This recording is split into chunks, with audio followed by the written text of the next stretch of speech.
You didn't wake up sad this morning, but somehow, 15 minutes into scrolling, your chest feels heavy, your thoughts are louder, and your energy is gone.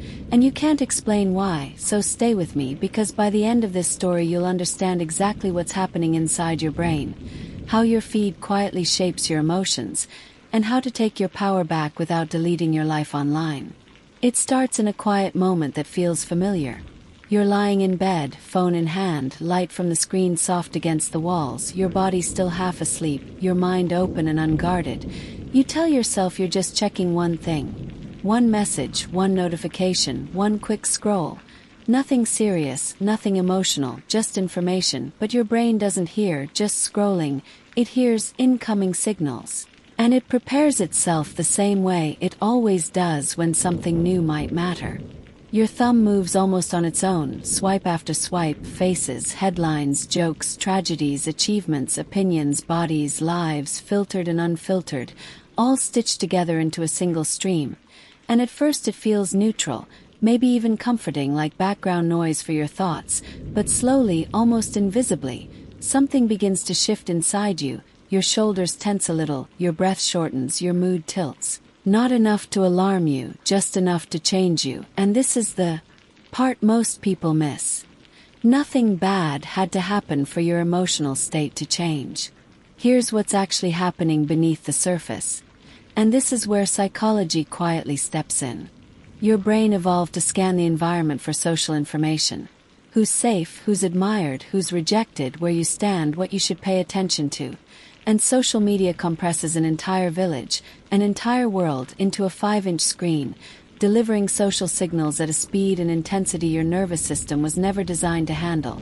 And every post your eyes land on triggers a microevaluation in the brain. Is this relevant to me? Is this a threat? Is this rewarding? Am I falling behind? Do I belong here? Each time something catches your attention, an argument, a shocking headline, a perfect photo, your brain releases small bursts of dopamine, not the pleasure chemical people think it is, but the motivation chemical, the one that says, keep going, there might be something important next. And that's why you don't feel satisfied when you scroll, you feel compelled, because dopamine doesn't reward you for finding something meaningful. It rewards you for seeking, and the algorithm is built to keep you seeking. At the same time, your amygdala, the brain's alarm system, is quietly tracking emotional intensity. And content that triggers anger, fear, comparison, or outrage lights it up more strongly than calm or nuance. So even if you don't consciously feel distressed, your nervous system is being nudged into a mild state of alert over and over again. And your body doesn't know the difference between a real-life threat and an emotional one on a screen. It only knows that it's being stimulated without rest. As the minutes pass, cortisol, the stress hormone, begins to rise, not dramatically, not enough to cause panic, but enough to shift your baseline mood. And here's the part that surprises people most. You don't associate this feeling with social media, you associate it with yourself. You think, I'm unmotivated today. I feel off. Something's wrong with me. When in reality, your brain has been processing hundreds of emotional cues without resolution. This is where the story deepens, because social media doesn't just affect how you feel in the moment. It subtly reshapes how you see yourself, and comparison is the bridge that connects the two. Your brain is a prediction machine, always updating its sense of where you stand in the world, and when you're exposed to a constant highlight reel of other people's lives, your brain doesn't say, this is curated. It says, this is the environment, and it recalibrates your expectations accordingly. So your achievements feel smaller, your progress feels slower, your body feels more scrutinized, your relationships feel less exciting, not because they've changed, but because the reference point has. And the brain is especially vulnerable to this effect when you're tired, lonely, stressed, or seeking reassurance, which is often when people scroll the most, creating a feedback loop where the very tool you use to soothe yourself ends up amplifying the discomfort you're trying to escape. Now here's the moment that most people don't see coming, the quiet but dramatic turning point. Your mood isn't being controlled by individual posts, it's being shaped by emotional whiplash, the rapid switching between joy, anger, sadness, humor, fear, and admiration, all within minutes, and your brain doesn't get time to fully process or release any of it. so the emotions stack, unfinished, unresolved, leaving you feeling strangely numb, irritable, or emotionally heavy without a clear reason. This is not a personal weakness. It's a nervous system overload, and understanding that changes everything, because once you realize your mood is being influenced externally, you stop blaming yourself internally, and that alone can be deeply relieving. But awareness is only the first step, and this is where the story becomes empowering rather than alarming. Your brain is plastic, meaning it adapts based on repeated experiences, and just as your feed can train your brain into reactivity, you can train it back into regulation, not by quitting social media entirely, but by changing how and when your brain encounters it. One of the most powerful shifts is timing, because your brain is most impressionable in transitional states. Right after waking, right before sleeping, during moments of emotional vulnerability. And scrolling during these windows allows external emotions to seep directly into your baseline mood. So simply delaying your first scroll of the day, even by 20 minutes, gives your brain time to establish its own emotional rhythm before absorbing the world's noise. Another shift is intentional framing, reminding yourself before you scroll.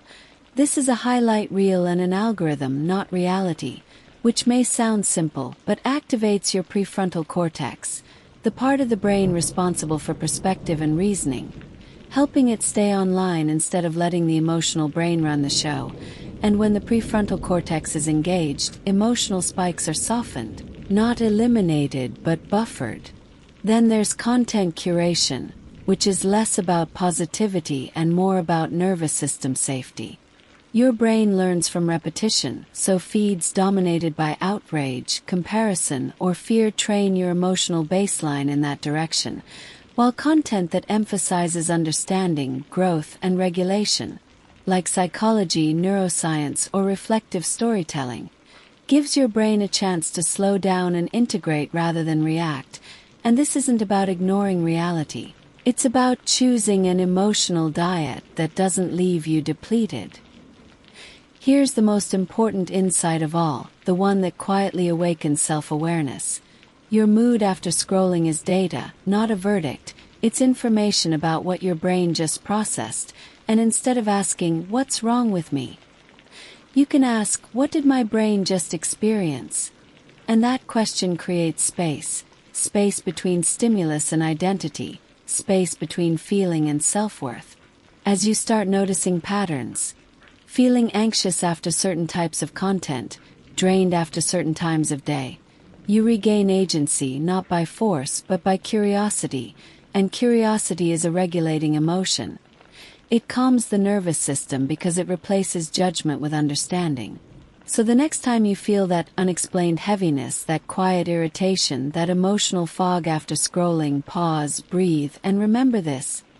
Your brain was doing exactly what it evolved to do, responding to social signals, scanning for meaning, trying to protect you, and now that you understand the mechanism, you can work with it instead of against it. And this is where the story gently resolves, not with a dramatic exit from social media, but with a softer, more sustainable truth. You don't need to disconnect from the world to protect your mental health. You need to reconnect with your awareness, because the moment you see how your feed influences your mood, it stops controlling it unconsciously and starts becoming a choice. If this story helped you see your own habits with more compassion and clarity, stay with this channel, because here we don't just explain the mind, we help you listen to it, understand it, and work with it. And if you'd like more calm, science-backed explorations that help you feel grounded in a noisy world, you're exactly where you need to be.